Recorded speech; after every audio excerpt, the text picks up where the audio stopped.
네, 안녕하세요. 반갑습니다. 스페셜 클래스의 심군입니다.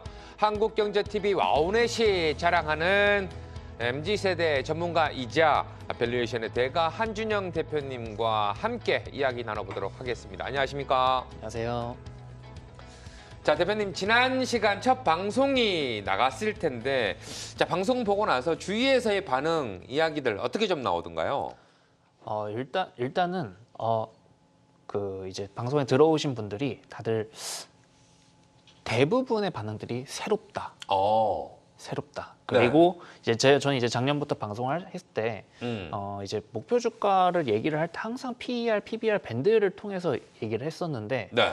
사실 그게 어떤 건지를 잘 몰랐다. 근데 이번을 통해서 이제 한 대표가 이렇게 얘기를 해주는 게 오히려 기대가 되고 이제부터 좀 늦었지만 지금이라도 열심히 한번 공부를 해보고 싶다. 좀 이런 좀 긍정적인 반응들이 많았어서 오히려 제가 좀 오히려 감사한 그런 느낌을 받았습니다. 네, 어떻게 보면 뭐 지금까지는 잘 모르지만 그걸 보고 매매를 했었다면 우리 한 대표님과 함께 하면서 그 부분에 대해서 좀 더 다가설 수 있는 기회가 되었다는 점, 저 또한 또 감사를 드리도록 하겠고요.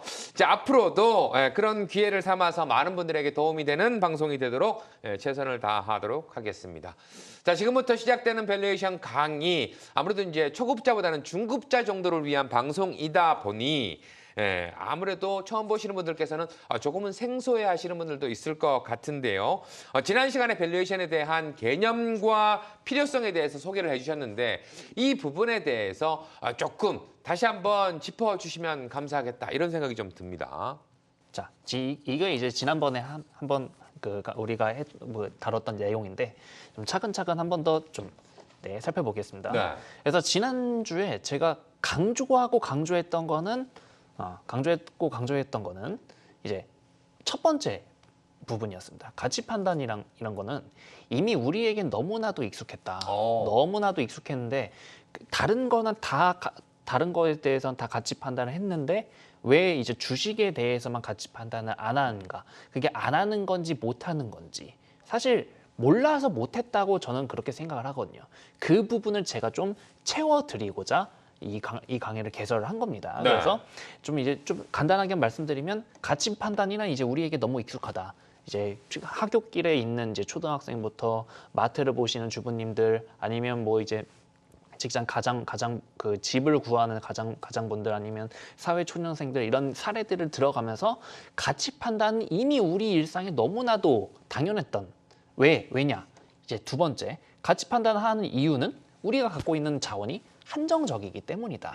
이거에 대해서 제가 좀 강조를 말씀을 드렸습니다. 그러면서 세 번째, 이제 이 부분에 대해서 좀 빨간 밑줄로 그어야 될 건데 가치 판단은 기호의 문제이지 절대로 기호의 취향의 문제이지 절대로 이게 옳고 그름의 문제가 아니다.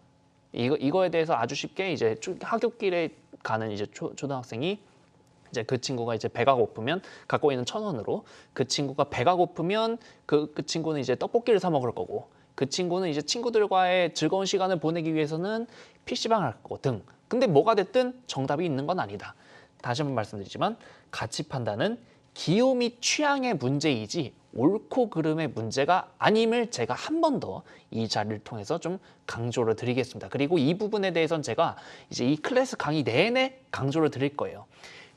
옳고 그름의 문제가 아니고 더 나아가서 정답이 있는 게 절대 아니다. 이거를 제가 계속 말씀을 드릴 겁니다. 그러면서 이제 네 번째, 이제 사업을 할 때도 우리는 따져보는데 왜 주식할 땐 사업이나 주식이나 사실 사업은 직접 사업이 이제 사업이라고 치면 간접적으로 사업을 영위하는 게 바로 주식을 취득을 하는 거잖아요. 근데 왜 사업을 할 때는 따져보면서 주식을 할 땐 따져보지 않는가에 대해서 제가 말씀을 드렸고 결국 이거는 안 하는 게 아니라 못하는 것이니까 지금부터 제가 그 못했던 부분들을 그 퍼즐 조각 하나를 채워드리면서 지금까지 따져보는 방법론 하나 다 살펴보자. 이게 지난주 강의의 내용이었습니다. 자, 지금 뭐 4번 정도에 들어가 있는 사업을 할 때도 따지면서 주식할 때는 따지지 않는다. 근데 조금 더 쉽게 들어가 보면 우리가 보통 집을 살 때 그렇잖아요. 부동산 할 때 우리가 집을 살 때도 꼼꼼하게 다 따져보면서 뭐 물이 새는지 안 새는지 뭐 이런 것도 하면서 결국에 주식할 때는 누군가의 얘기만 듣고 산다던가 이런 경우들이 좀 있기 때문에 그 부분을 좀 짚어주신 게 아닌가라는 생각이 좀 들고요. 자, 계속해서 어떻게 보면 우리가 밸류에이션 강의를 들을 때 아무리 뭐 초보자라 손치더라도 이 정도는 좀 알고 있어야 되지 않을까라는 부분들이 분명히 있을 거거든요. 자, 뭐 강의에 앞서서 이런 것들은 먼저 선행해서 알고 있으면 참 도움이 되겠다라는 부분들이 좀 혹시 있을까요? 그 부분에 대해서는 제가 아예 초급 강의로 최근에 그 영상을 하나 제작을 한 게 아, 있으니까 네. 그 영상은 이제 그 홈페이지 들어오시면 그 바로 이제 받아보실 수가 있으니까 그 초급 강의를 꼭 먼저 선행해서 수강을 해주시고 이 강의를 따라와 주시기 바랍니다. 다시 한 번 말씀드리지만 이 강의는 중급자를 위한 강의인 거지 초급자를 위한 강의가 절대 아닙니다. 그러다 보니까 초급자 강의 먼저 수강을 해주시고 따라와 주시면 감사하겠습니다. 네, 알겠습니다. 자, 지난 시간에도 이야기를 좀 해주셨지만 밸류에이션은 가치의 개념이다 보니까 평가를 하는 방법이나 기준이 상당히 많은 걸로 알고 있습니다. 자, 앞으로 배워나가야 될 평가 방법 어떤 것들이 있는지 정리를 좀 깔끔하게 해주셨다고 이야기를 네네네. 들었는데 어떻게 하면 좋을까요? 이것도 이제 화면 한번 띄워주시겠어요? 네. 밸류에이션의 방법론에는 사실 굉장히 많습니다.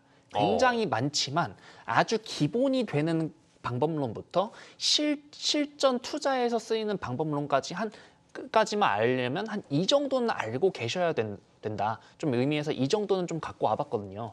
그래서 제가 이제 여기다가 썼지만 오늘 강의의 목표는 이런 방법론이 있다. 각 방법론이 어떤 걸 의미하는지의 정도만 좀 알고 가시면 될 겁니다. 왜냐하면 이제 이거 다음에 3강, 4강에서 제가 각각의 방법론에 대해서 아주 디테일하게 정확하게 말씀을 드릴 테니까 오늘은 이런 것들이 있구나 미리 일종의 3강, 4강에 대한 선행학습이라고 생각을 해주시면 될 것 같습니다. 그래서 이제 크게는 이제 저는 이제 이렇게 세 개로 나누고 있어요. 네네. 자, 이제 첫 번째 이제 절대가치 평가법이라는 게 있고 이제 두 번째 상대가치 평가법 그리고 그 외 좀 이렇게 좀 분류를 했는데요.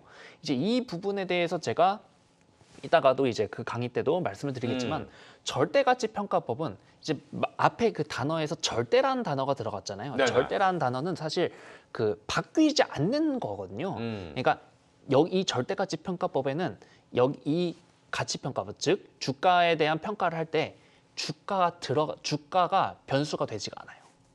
주가가 들어가지 않고도 다른 변수에 의해서 이 해당 종목에 대한 적정 주가 내지 적정 시가총액을 따지는 방법. 그 방법을 바로 절대가치 평가법이라고 하고요. 네. 그게 이제 바뀌지 않으니까 반대로 상대가치 평가법은 그럼 반대로 뭘까요? 그 변수에 주가라는 게 들어갑니다. 즉 주가가 왔다 갔다 하는 거에 따라서 이제 이 평가법에 대한 여기서 많이들 아시겠지만 PER, PBR, PSR 그리고 EV, EBITDA 이런 비율들이 항상 움직이는데 네. 이거에 대한 비교 분석을 제가 이따가 좀 다 같이 해드릴 거고요. 네. 그리고 그 외로 여기 SOTP라고 이제 있습니다. 요즘 이게 또 좀 뭐랄까요? 좀 뜬다고 해야 될까요? 특히 이제 이게 어떤 의미냐면 sum of the parts. 그러니까 파츠들의 sum, 파츠들의 합이라는 의미거든요. 네네.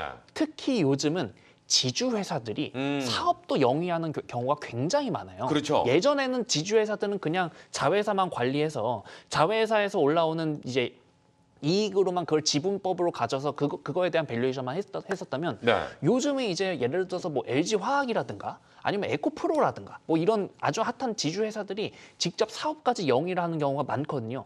그럼 이 부분에 대해서는 그 지주회사가 갖고 있는 사업에 대한 가치부터 사업 가치 이제 그리고 지주회사 갖고 있는 이제 그 자회사들의 지분 가치 뭐 그리고 현금 가치 기타 부동산 등등 이런 것들을 한번 망라할 수 있는 그런 방법론이기도 하거니와 그리고 이 SOTP 방법론은 심지어 그 많은 투자자분들이 관심은 갖고 있지만 아직도 멀게 느끼고 계시는 제약 바이오 섹터에서도 아주 좀 깊게 쓰이고 있습니다. 특히 파이프라인의 가치에 대해서 각각 다 합을 해야 되거든요. 네네. 그 부분에 대해서 이제 SOTP 방법론을 많이 쓰고 있어서 이건 되게 중요한 방법론인데 어려운 게 아닙니다. 한 번 더 sum of the parts, 파츠들의 sum, 파츠들의 합일 뿐이지 그런 파츠들에 대해서만 알면 되거든요. 그 부분을 제가 이제 3강, 4강에서 가르쳐 드릴 겁니다. 자, 뭐 일단 이후 강의에서 좀 더 자세한 뭐 부분이 좀 들어간다고 하는데요. 평가 과목들이 지금 쭈루룩 나열되어 있었는데 어떤 방법을 어떻게 써야 되는지 뭐 이런 부분들의 장단점이 좀 있을 것 같다라는 생각이 좀 들거든요. 네, 그것도 제가 이제 그 말씀을 드리겠지만 좀 간단하게 말씀을 드려보면 네네. 이제 아까 이제 제가 이제 절대가치평가법이랑 상대가치평가법을 이렇게 처음에 말씀을 드렸어요. 이제 저는 화면을 보고 하겠습니다. 자, 절대가치평가법은 자 절대가치평가법에서 들어오는 이제 그 팩터들은 이제 가장 대표적인 게 이제 이익이나 이제 배당 등등에 대한 캐시플로우에 대해서 이제 가치평가를 그게 이제 기반이 돼서 가치평가를 하는 건데 자 그러면 여기서 이미 나왔죠.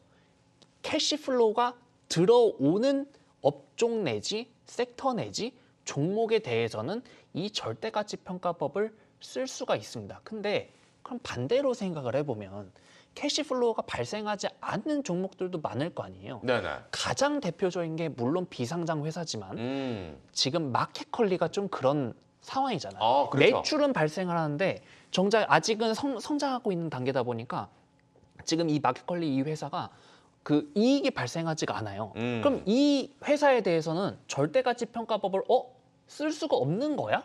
이렇게 또 반문할 수가 있거든요.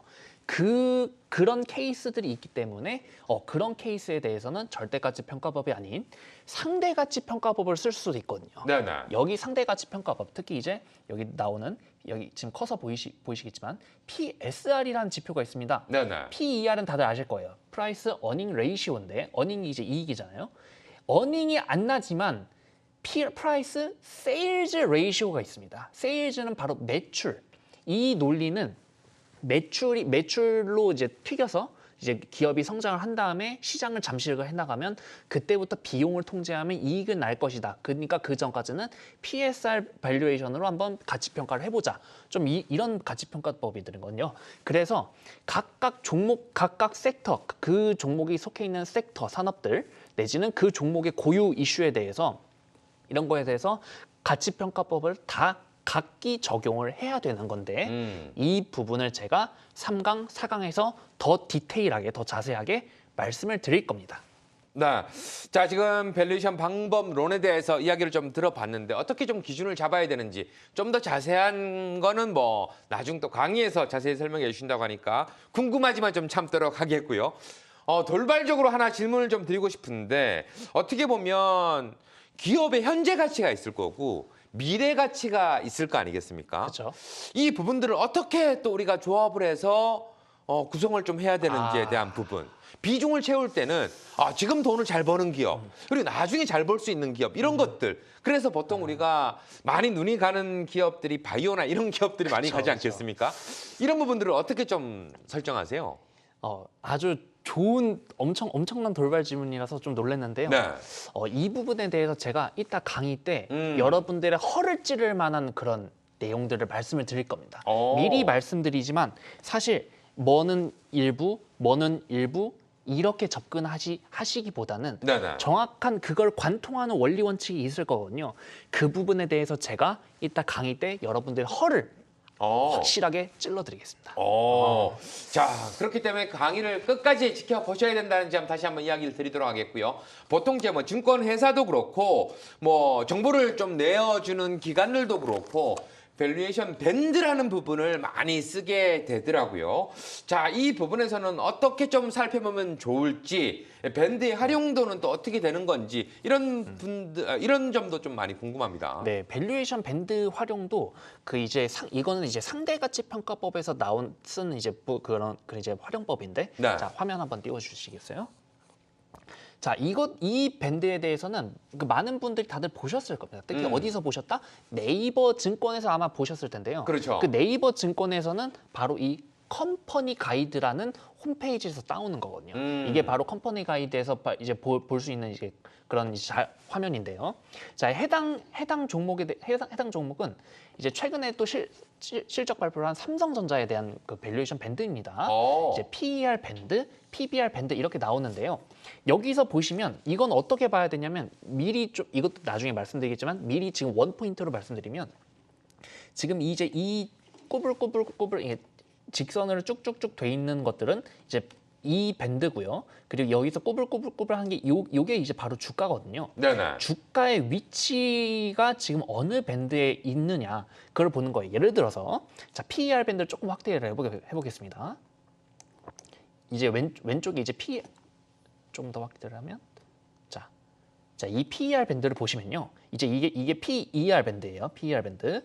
자, 왼쪽에 보시면 2017년 맨 이제 여기 X축에 네네. 맨 왼쪽 0 보시면 2017년부터 이제 지금 2024년까지 쭉 돼 있죠.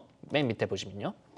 여기서 파란색 주가가 지금 이 밴드들의 거의 하단에 지금 내려가 있잖아요. 이 밴드의 중단이라고 하면 아마 이 주황색 선이겠죠. 네네. 이 주황색 선의 아래, 초록 연두색 선에도 아래, 청록색 선에 좀 와 있는데 과거 삼성전자가 최근 5년간 주가는 좀 이런 레벨에서 움직였구나. 그러다가 2020년, 2021년에 이 중단을 넘어서 빨간색, 특히 이제 보라색까지 올라갔다가 다시 한번 또 빠진 모습이었습니다. 네네. 이거는 과거에 지금 삼성전자는 주가는 이 정도 밸류에이션 레벨에서 왔다 갔다 했구나. 이 정도만 알고 가시면 될 것 같아요. 이 부분에 대해서는 제가 나중에 3강, 4강에서 더 자세하게 말씀을 드리도록 하겠습니다.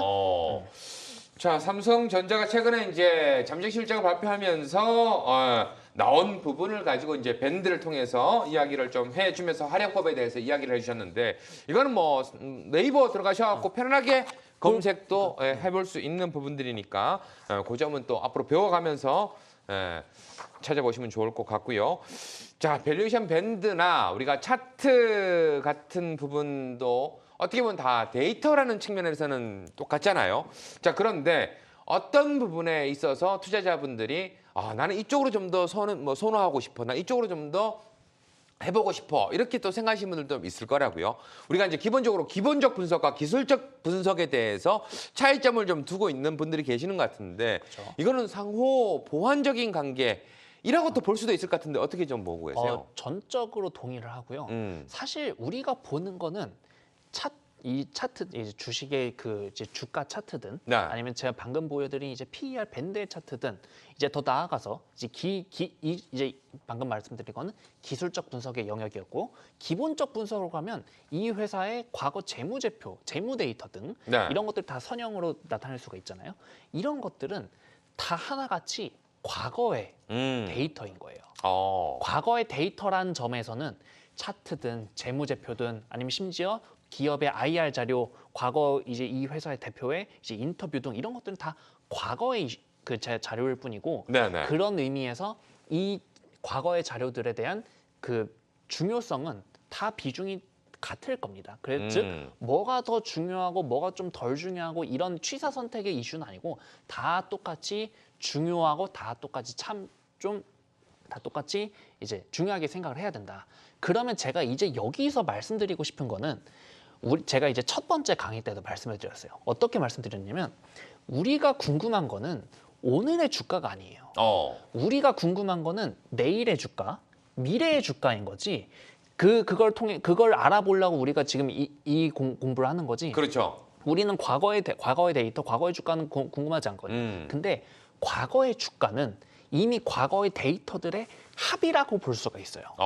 그러다 보니까 이제 이 데이터들을 통해서 그러면 미래 주가는 어떻게 좀 발생을 하겠구나 이런 것들을 같이 이제 좀 만들어 가봐야 되는데 그런 과정을 이제 저랑 함께 하나하나 해나가면 좋겠습니다.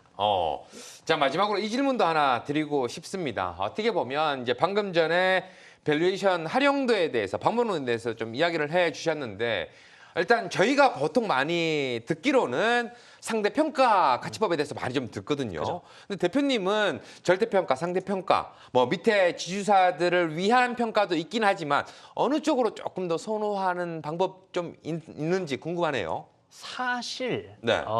이제 절대가치 평가법이 이제 그 거의 대부분이 적용이 되는 섹터는 소위 말하는 굴뚝 산업들. 어. 이익이 따박따박 찍히지만 그렇다고 성장률이 드라마틱하게 나오진 않는. 그런 곳은 아니거든요. 근데 네네.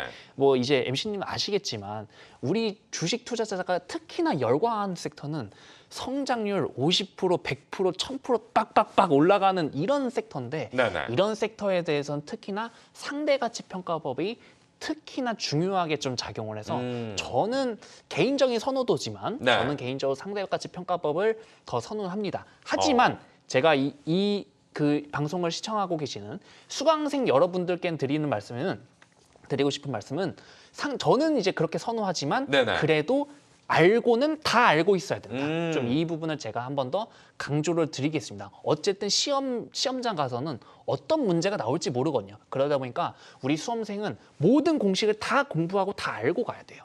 그런 의미에서 다 하나하나 제가 정확하게 그리고 제대로 공부를 시켜드리겠습니다. 제가 그래서 지난번에도 말씀드렸지만 공부를 쉽게 시켜드린다는 말씀은 저는 못 드리겠어요. 하지만 제대로 시켜드리겠습니다. 그러니까 이 영상을 이제 과거 계속 돌려보기를 하실 수 있으니까 한 번에 아마 이해가 안 되실 거예요. 그렇죠. 하지만 그게 생소해서 그러실 테니까 이거를 계속 돌려보시면서 복기를 해보시면서 그러면서 이제 내공을 쌓아가시면 언젠가는 소위 말하는 경지에 이르실 수도 있다. 좀 이렇게 말씀드리면서 제 질문 한번 마무리를 해보겠습니다. 네, 알겠습니다. 자, 그런데 방송을 보면서 나는 조금 더 공부해보고 싶은데 시간이 부족해서 아쉽다 하시는 분들, 그리고 나 이런 것도 좀 궁금한데 하시는 분들 있을 것 같은데요. 자, 이런 분들을 위한 뭐 특별히 또 준비된 시간이 또 있을까요? 네, 이제 이 방송 끝나고 오늘 이제 수요일 날 이제 매주 수요일 날 오전 8시 30분에 제가 장중 하루 종일 공개 방송을 진행합니다. 여기서 궁금한 거 있으시면 다 물어봐 주세요. 저는 하나하나 모든 분들께 다 대답을 해드릴 수 있으니까 여기서 이제 궁금하신 것들 다 물어보시고 여기 플러스 알파로 제가 방송에서 못다한 얘기들도 있을 거 아니에요. 네네. 그런 것들을 제가 다 준비해서 정말 진짜 알찬 선물 보따리 이만큼 들고 갈 테니까 좀 기대해 주시기 바랍니다. 네. 자, 관심이 있으신 분들께서는 많은 참여를 부탁드리도록 하겠고요. 방금 얘기하신 것 중에서 제대로 알려드리겠다라는 말이 가슴속에 와 닿습니다. 이럴 때 뭔가 나의 기술을 하나 챙겨둔다는 거 정말 투자하는 데 도움이 많이 될 것 같으니까요. 많은 참여 다시 한번 부탁을 드리도록 하겠고요. 잠시 후 한준영 대표님의 특별한 강의가 이어지니까 그것까지도 함께해 주시길 부탁드리겠습니다. 안녕하세요. 한중현 스페셜의 전세혁입니다. 인생의 많은 순간 우리는 타이밍을 찾습니다. 주식 투자도 마찬가지죠. 좋은 주식을 찾는 것만큼이나 최적의 타이밍을 잡는 게 중요하기 때문입니다. 좋은 주식을 최고의 타이밍에 늘 꿈꾸던 일이지만 실패를 거듭하셨다면 이젠 그 걱정 내려놓으셔도 좋습니다. 여러분의 든든한 투자 구원투수죠. 와운의 최연소 전문가이자 최초의 밸류에이션 전문가 한중현 파트너가 여러분의 걱정을 덜어드립니다. 밸류에이션이 막막하고 어렵게만 느껴지신다면 한중현 파트너와 함께 기초부터 심화까지 함께 해보시면 어떨까요? 밸류에이션의 매력에 눈뜬 시청자 여러분을 위해서 한중현 클래스에서 준비한 특별한 선물이 있습니다.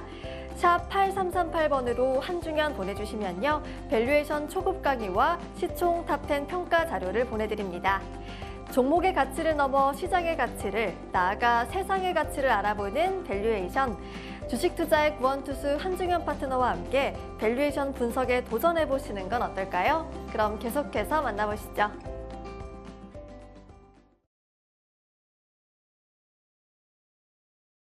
시청자 여러분 안녕하십니까? 지난주에 이어서 한 번 더 인사를 드립니다. 지난주에는 제가 또 썬데이 이후에 되게 오랜만에 강의를 진행을 해서 텐션이 조금 높았거든요. 그 부분에 대해서 조금 빠르다는 이제 의견들이 있어서 오늘은 조금 이제 텐션 좀 낮추고 진행을 해보도록 하겠습니다. 자, 그래서 아까 이제 그 대담을 잘 보셔서 아시겠지만 이제 오늘은 이제 좀 방법론이 어떤 것들이 있다 정도만 이제 말씀을 드릴 거예요. 그러니까 그 방법론에 대해서 오늘 하나하나 다 짚어드린 날이 아닙니다. 그거에 대해서는 다 이제 3강, 오늘이 2강이고 3강이랑 4강에서 말씀드릴 테니까 이거 무슨 얘기야? 그거 전혀 걱정하지 않으셔도 됩니다. 미리 말씀드립니다. 자, 그러면 이제 두 번째 강의 한번 시작을 해보도록 하겠습니다. 자, 그래서 지난 시간 학습 내용 아까 우리 대담 시간에도 했으니까 빠르게 한번 가보겠습니다. 가치 판단이란 이미 우리에게 너무나 익숙하다. 너무나 익숙하다. 그 가치 판단을 하고 있는 이유는 자원이 한정적이기 때문이다. 자원이 무한하다면 과연 그 초등학생은 지금 이걸 떡볶이를 먹을까 PC방 갈까 고민을 하겠느냐? 안 한다. 떡볶이 한 손에 떡볶이 들고 가면서 PC방 간다. 자원이 무한하다면. 하지만 우리는 자원이 한정적이기 때문에 둘 중 하나를 골라야 된다. 가치 판단해야 된다. 그래서 가치 판단. 여기 이제 핵심이었죠. 별표. 가치 판단은 기호랑 취향의 문제다. 옳고 그름의 문제가 절대 아니다.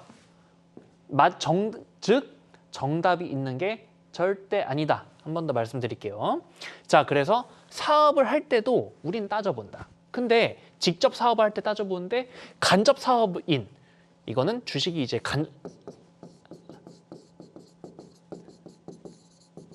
간접 사업이죠. 간접 사업인 주식은 왜 안 따져볼까?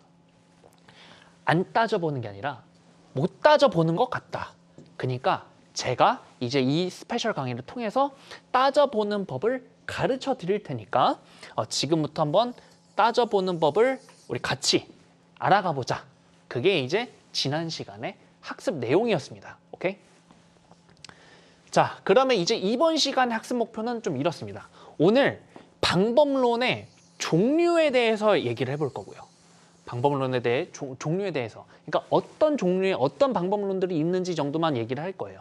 한 번 더 말씀드리지만 3강이랑 4강에서 더 자세하고 깊은 내용을 할 거니까 오늘은 이런 게 있구나. 3강이랑 4강에서 이런 것들을 다룰 거구나. 좀 이렇게 알고 가시면 될 것 같습니다. 그리고 이제 두 번째로 이익에 대한 고찰을 한번 해볼 겁니다. 그냥 단순히 그냥 이익 나면 되는 거 아니야? No!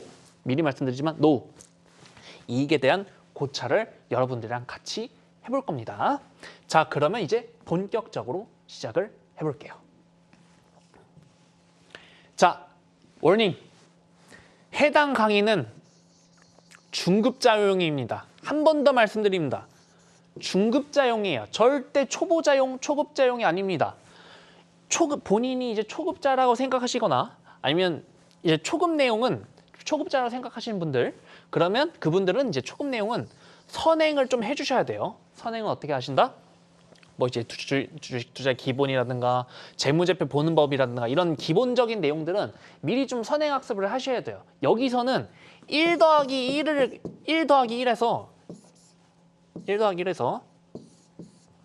1에서 이 더하기가 뭔지 가르쳐주는 강의가 아니거든요. 이 1 더하기 1의 값이 뭐가 나오냐 이거에 대해서 가르쳐주는 강의지 1이 뭐고 더하기가 뭐고 는이 뭔지를 가르쳐주는 강의가 아닙니다. 그렇기 때문에 이 기본적인 내용들은 여러분들이 반드시 선행을 하셔야 이 강의를 끝까지 완강을 하실 수가 있습니다. 그래서 초급 내용은 제가 별도의 강의를 찍어놨거든요. 별도의 강의를 찍어놨으니까 이 별도의 강의를 꼭 참고를 해주시기 바랍니다. 우리 홈페이지 들어오시면 있습니다. 별도의 강의 내용이 있으니까 꼭 참고를 해주시기 바랍니다. 자, 그러면 들어가기 전에 제가 지난주에도 말씀드렸지만 이거는 이제 매 강의마다 제가 강조될 거예요. 매 강의마다 거의 주입식 교육 수준으로 제가 강조될 겁니다. 자, 여기는 사실 별표 100만 여기서는 사실 별표가 100개 붙어야 돼. 제일 중요해요. 자, 주식에는 가격표가 붙어 있는 게 아닙니다. 그 가격표를 우리가 붙이는 거예요. 우리가. 가격표가 붙어 있는 게 아닙니다. 가장 중요한 겁니다. 그래서 우리가 원하는 거는 제가 아까 대담 시간에도 말씀드렸고 지난 시간에도 말씀드렸고 강조하고 또 강조하지만 오늘의 주가가 아니라 이거는 우리 궁금한 게 아니야. 이건 궁금한 게 아니야. 내일의 주가가 궁금한 거야. 내일의 주가가. 조금 팬이 조금 안 먹지만 좀 양해 좀 부탁드릴게요. 우리는 내일의 주가가 궁금한 겁니다. 그러니까 내일의 전망 그리고 내일 숫자 뭐 내일의 주가를 결정한 키 팩터 이거를 우리가 좀 우리가 지금 체크를 해볼 겁니다. 그래서 공식을 가르쳐 주는 거는 강사의 몫이에요. 수학 선생님의 몫입니다. 이 수학 문제를 풀기 위한 공식을 가르쳐 주는 거는 선생님의 몫이고 강사의 몫이에요. 하지만 실제로 이 공식을 이제 시험장에 가서 실제로 이 공식을 숫자에 대입해서 문제를 푸는 거는 학생들, 즉 여러분들의 몫입니다. 그러니까 어차피 제가 또 말씀드리지만 정답은 없어요. 그러니까 정답을 찾으려고 하지 마세요. 정답을 찾으려고 거기에 강박에 빠지시면 되게 좀 힘들 겁니다. 그러니까 열린 마음으로 어차피 정답은 없으니까 공식에 본인이 직접 숫자를 대입해서 직접 가치 평가를 해보는 거예요. 그게 이 강의의 핵심입니다. 계속 강조드립니다. 1번이랑 4번 계속 강조드립니다. 그리고 어떤 공식에 어떤 숫자를 직접 대입할지 이거를 이제 앞으로 남은 강의 동안 저랑 같이 찾아가 보는 겁니다. 아셨죠, 여러분? 자, 그러면 이제 정말 시작을 해보겠습니다. 자, 밸류에이션의 방법론과 종류. 아까 이제 그 대담 시간에서 화면 보시고 좀 놀라셨을 거예요. 근데 제가 또 강조드리고 또 강조드리지만 오늘은 이거에 대해서 하나하나 다 살펴보는 시간이 아니에요. 이거에 대해서 이런 것들이 있다. 오늘은 이런 게 있다 정도만 알고 넘어갈 겁니다. 그래서 이제 자세한 내용들은 이제 다음 강의, 다다음 강의에서 말씀드릴 테니까 걱정하지 마시고요. 그냥 이런 게 있구나 정도 우리 오늘 예행 연습, 선행 학습 정도 한다고 생각을 해주시면 될 것 같습니다. 자, 그러면 엄청 많아요, 사실. 이거 말고도 100가지, 1000가지 있어요. 그리고 우리가 하기 나름이야. 하지만 가장 대표적인 것들로 본다면 좀 이렇게 있는 겁니다. 그냥 가장 대표적으로. 그 외에도 SOTP 말고도 뭐 되게 많아요. 뭐 이제 뭐 들어보셨을 수도 있지만 뭐 블랙쇼울즈 모형이라든지 뭐 CAPM 모형이라든지 엄청나게 많습니다. 근데 그런 거 다 떠나서 어쨌든 오늘은 아주 근간이 되고 기본이 되는 것만. 자, 그러면 가장 처음에 절대가치 평가법부터 한번 살펴봐야 돼요. 자, 이거는 다음 강의 때 말씀드릴 겁니다. 자, 이제 절대가치 평가법은 이렇게 두 개가 있습니다. 현금 흐름 할인 모형, 초과 이익 모형. 아유, 벌써부터 이 용어가 굉장히 어렵죠. 걱정하지 마세요. 그냥 용어일 뿐이에요. 걱정하지 마세요.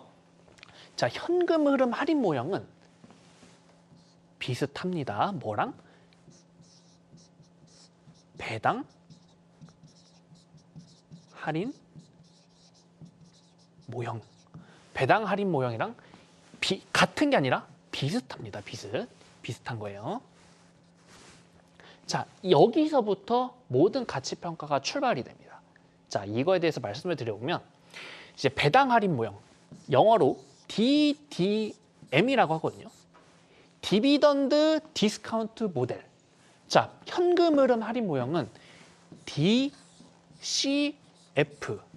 디스카운트 캐시 플로우. 그러니까 어쨌든 현금 흐름을 할인을 하느냐, 배당을 할인을 하느냐, 둘 중 하나거든요. 자, 이거에 대해서 이미 1938년에 자, 여러분 웃지 마세요. 존버 윌리엄스라는 교수님이 처음에 이 모형을 정립을 하셨습니다. 사람 이름입니다. 우리 요즘 흔히 쓰는 그 존버가 아니에요. 존버 윌리엄스라는 교수님이 이 방법론을 처음을 제시했는데, 자, 이 방법론은 쉽게 얘기를 하면, 자, 올해가 있습니다. 올해가 있어요. 그리고 1년 뒤가 있습니다. 1년 뒤. 그리고 2년 뒤가 있겠죠. 2년 뒤. 그리고 뭐 3년 뒤, 뭐 등등등 쭉쭉 가면 뭐 점점점 이렇게 되겠죠. 자, 올해 그리고 1년 뒤에 받을 배당이 얼마가 있을 겁니다. 그죠? 그리고 2년 뒤에 받을 배당이 얼마가 있을 겁니다. 3년 뒤에 받을 배당이 얼마가 있을 거고요. 쭉 가면 배당은 저 끝에는 배당을 또 얼마를 받겠죠. 그렇죠? 지금 배당 할인 모형에 대해서 설명을 하는 겁니다. 자, 이 애초에 가정 자체가 1938년에 존버 윌리엄이라는 교수님이 이렇게 가정을 하고 이 모형을 설계를 하신 거야. 그 가정이 뭐냐? 주식은 애초에 장기 채권과 같다. 그냥 가정 자체가 이런 거예요. 그 가정, 즉 그러면 가장 근본적으로 야, 그럼 가정이 깨지면 모든 게 깨지네? 네, 맞습니다. 가정이 깨지면 모든 게 깨지지만 그래도 그렇게 가정을 하고 시작을 하는 겁니다. 주식은 장기 채권과 같아서 주식의 가치는 장기적으로 받는 배당금들의 총합과 같다. 장기 채권은 뭐죠? 장기 채권은 이제 장기 연구 채권. 장기 연구 채권은 장기적으로 영구적으로 이제 이자를 받는 채권이잖아요. 그거랑 주식이랑 동일하다고 보신 겁니다. 거기서부터 출발을 한 거예요. 그래서 그렇게 해서 먼저 모형을 정립을 하신 다음에 그렇게 해서 공식을 처음에 만드셨습니다. 공식을 만드신 게 그래서 어쨌든 그러면 이 1년 뒤에 배당금이 처음에는 그럼 뭐가 일단 어떤 변수가 들어갈까요? 처음에 이제 배당이라는 변수가 들어갔죠. 배당이라는 변수가 들어갈 겁니다. 그리고 1년 뒤에 이 배당이 1년 뒤에 또 2년 뒤에 배당이 얼마나 줄까? 얼마나 줄까요? 성장률만큼 주겠죠. 즉 성장률만큼 줄 겁니다.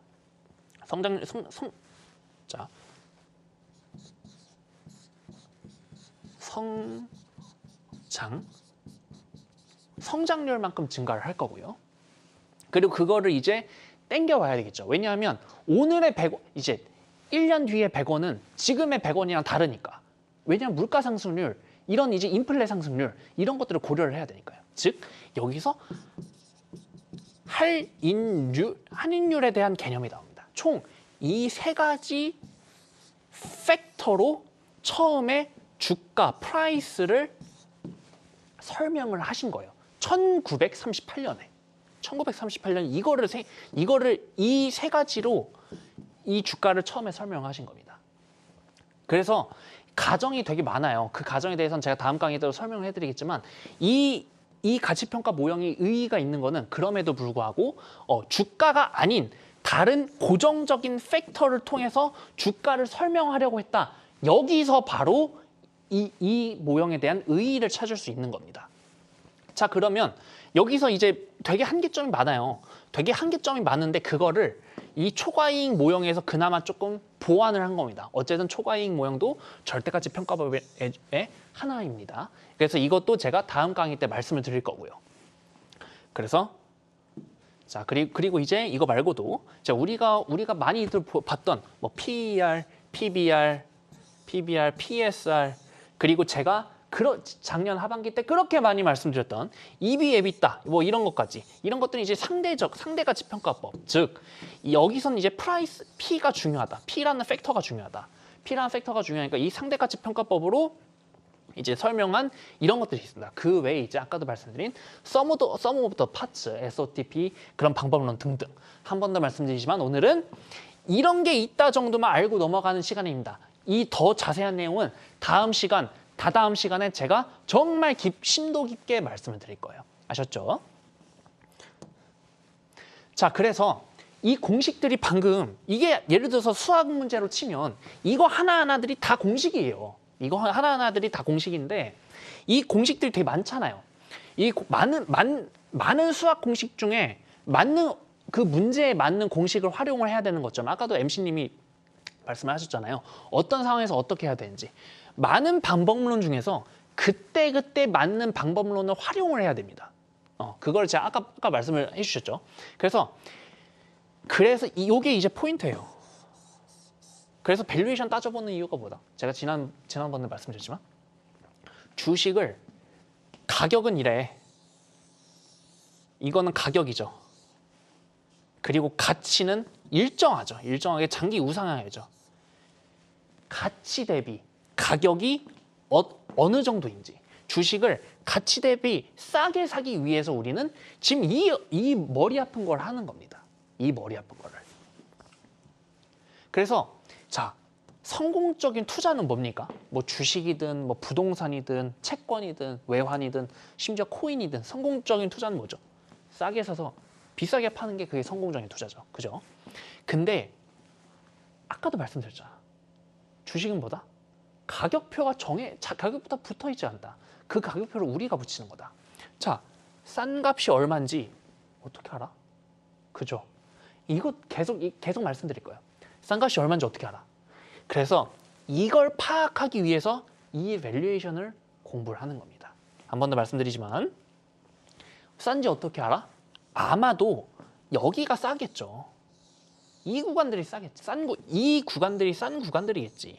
이 구간들을 알려면 이 P는 알잖아. 이 주가는 알잖아. 그러니까 이 파란 선이 어디에 있는지만 알면, 즉 이 밸류에이션에 대해서만 알면 지금 싼지 비싼지 아니까 이거에 대해서 우리가 이제 이번 강의, 우리가 앞으로 남은 강의 동안 쭉 공부를 하는 겁니다. 아셨죠? 그래서 자, 이거를 제가 허를 찌르는 내용이라고 했는데, 자, 원더풀 컴퍼니를 굿 프라이스에 사는 거랑 굿 컴퍼니를 원더풀 프라이스에 사는 거랑, 자, 둘 중 한번 골라보시면, 저도 이제 그 초보자 시절 생각을 해보면 저는 대부분의 투자자분들은 이걸 선택을 하실 겁니다. 하지만 밸류에이션을 공부해 보신 분들은 이제 이거를 고르십니다. 왜일까요?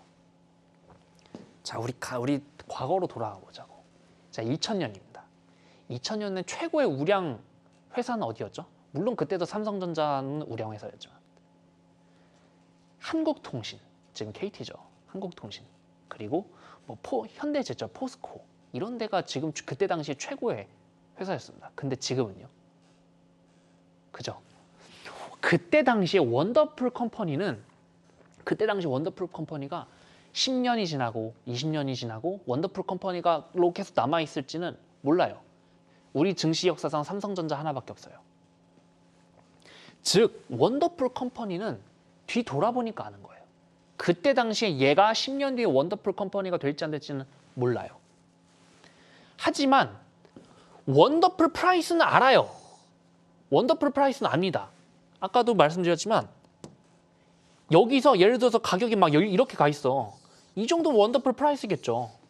이건 알 수가 있는 거 아니야.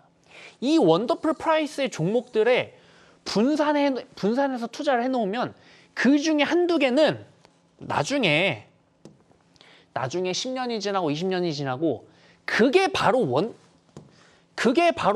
컴퍼니가 되는 거예요. 한 번 더 자, 이게 바로 허를 찌르는 부분입니다. 자, 한 번 더 강조드립니다.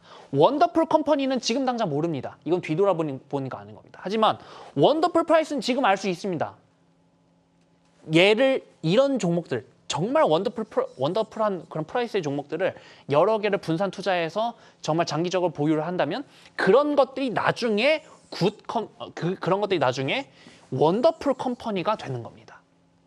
그래서 우리가 밸류에이션을 공부를 하는 겁니다. 자, 그래서 기업의 가치평가잖아요.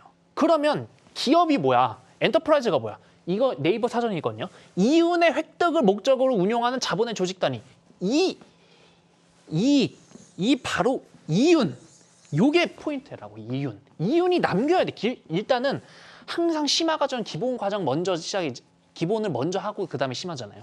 우리는 항상 이익에 대해서 고민을 해야 돼. 이익도 안 나는데 그거 뭐 밸류에이션 따져봐야 의미가 하나도 없습니다. 그래서 간단하게 한번 이익에 대해서 고찰을 해볼게요. 자, 아주 다들 아십니다. 워렌 버핏이죠. 채권형 주식. 워렌 버핏은 단순히 그냥 뭐 순이익이든 영업이익이든 뭐 이제 이거를 뭐 EPS라고도 표현하겠죠.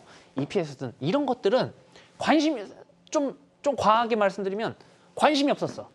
대신 여기에 아주 지대한 관심을 갖고 계셨습니다. ROE 다들 들어보셨을 거예요. 리턴 언 에쿼티, 에쿼티에 대한 리턴이에요. 자, 이거는 초급 강의가 아니라고 제가 한 번 더 말씀드립니다. 리턴 언 에쿼티, 여기에 더 집중을 했습니다. ROE를 유지하는 게 여기서 이미 복리에 대한 개념이 들어가 있거든. 왜 그러냐? 자, ROE는 리턴 언 에쿼티, 자기 자본 대비 얼마나 이익을 뽑아내느냐. 자, 순이익률은 뭐죠? 매출액 대비 순이익률이죠. 매출액 대비 순이익률, 그건 이제 순이익률인데, 자기 자본 이익률은 예를 들어서 올해 자본이 한 1,000원 정도 있다고 칩시다. ROE가 10%라고 가정을 할게요. 그럼 100원이죠. 그죠? 그럼 ROE 10%, 1,000원 자본의 ROE 10%면 100원의 이익이 생긴 겁니다. 이게 그대로 그 다음에 자본으로 쌓이겠죠. 자, 그럼 1,100원이 됐네. 1,100원의 10%는 얼마야? 110원이 됐네. 자, 이제 눈치채셨을 거예요. 100원보다 늘었죠. 자, 그리고 이게 그대로 넘어갑니다. 110원이 그대로 넘어갑니다. 110원이 그대로 넘어가면 여기서 110을 더하면 1,210원이 있네요. 그러면 2025년의 이익은 121원이네. 어라? 어라? 이게 점점 더 늘어나네. 이익이 점점 더 늘어나네. ROE는 10%라고 고정이 돼 있는데 이익은 점점 더 늘어나네. ROE를 유지한다는 것 자체가 순이익이 10%의 복리로 증가를 하는 거예요. 자, 순이익률이 만약에 유지가 된다고 칩시다. 순이익률이 유지가 된다면 순이익률이 예를 들어서 10%로 유지가 된다고 쳐요. 그러면 올해도 100원, 내년에도 100원, 내후년에도 100원. 이건 즉 단리의 개념이에요. 하지만 ROE가 유지된다는 거는 복리의 개념입니다. 그래서 이제 이 NIM의 넷 인컴 마진, 이게 순이익률이 유지되는 건 단리로 증가한다고, 이건 복리로 증가한다는 겁니다. 그래서 워렌 버핏이 되게 좀 중요하게 생각한 지표이기도 해요. 그래서 이거를 이제 이 ROE를 이 미국의 아주 거대 화학회사죠. 듀퐁 회사에서 1920년대 이 ROE라는 지표를 경영 성과의 지표라고 생각을 해서 한번 이거를 이렇게 쪼개봤습니다.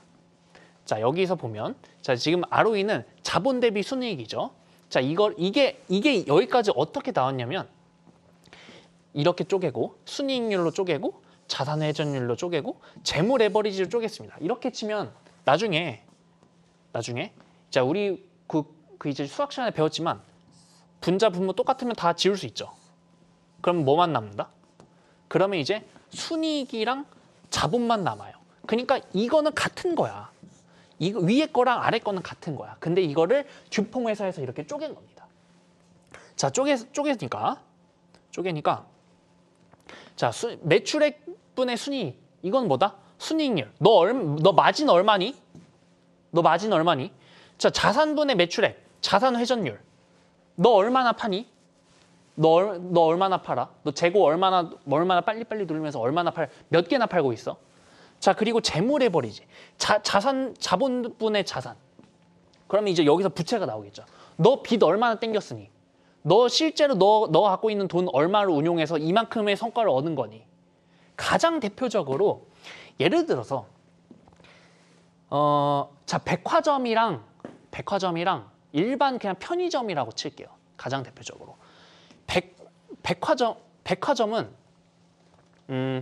백화점은 자, 뭐 백화점이나 편의점이나 그렇게 큰 차이는 안 날 겁니다.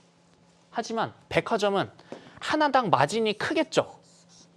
대신 그걸 많이 팔 수 있을까요? 많이 못 팔 겁니다. 백화점은. 자, 반대로 편의점, 뭐 다이소 이런 데들은 마진은 적겠죠. 박리담회겠지. 하지만 이 자산 회전율은 엄청나게 크겠죠. 박리담회를 많이 팔겠죠. 그러니까 이 ROE를 쪼개보면 이렇게 이 회사는 어떤 스타일의 회사구나. 이런 것까지 알 수 있다는 겁니다. 이거에 대한 고찰이 필요한 거예요. 그래서 지금 이 내용들이 지금 굉장히 우리가 좀 저는 천천히 한다고 했지만 그래도 듣는 여러분들 입장에서는 스피디하게 다가오셨을 텐데 이거에 대해서 방송에서 못다한 얘기는 제가 장중 공개 방송 때 더 자세하게 풀어드릴게요. 아셨죠? 그래서 진짜 제가 계속 말씀드리지만 이번 강의 때 제가 쉽게는 못 해드려도 제대로 정확하게 해드릴게요. 자, 장중 공개 방송 입장하셔서 저랑 같이 자, 이제 2교시 한번 시작을 해보도록 하겠습니다. 자, 그래서 오늘도 시청해주신 여러분들 모두 감사합니다. 한중현 스페셜 2강 오늘은 밸류에이션 방법론을 살펴봤는데요. 밸류에이션의 개념을 소개한 1강에 이어서 오늘은 밸류에이션을 측정하는 다양한 방법을 정리해봤습니다. 2강 밸류에이션 방법론까지는 맛보기였다고 할 수 있죠. 앞으로도 흥미진진한 밸류에이션의 세계가 여러분을 기다리고 있으니까요. 많은 관심과 성원 바랍니다. 여기서 끝난다면 스페셜 클래스라 할 수 없겠죠. 스페셜 클래스를 사랑해주시는 시청자 여러분을 위해서 한중현 클래스에서 준비한 특별한 이벤트 소개해드립니다. 샵 8338번으로 한중현 보내주시면요. 밸류에이션 초급 강의와 시총 탑10 평가 자료를 보내드립니다. 와운의 최연소 파트너이자 최초의 밸류에이션 전문가 한중현 파트너와 함께 올 한해 성공을 향한 투자의 돌직구를 한방 날려보시기 바랍니다. 밸류에이션 정복을 꿈꾸는 투자자를 위한 한중현 스페셜, 다음 이 시간에도 계속됩니다.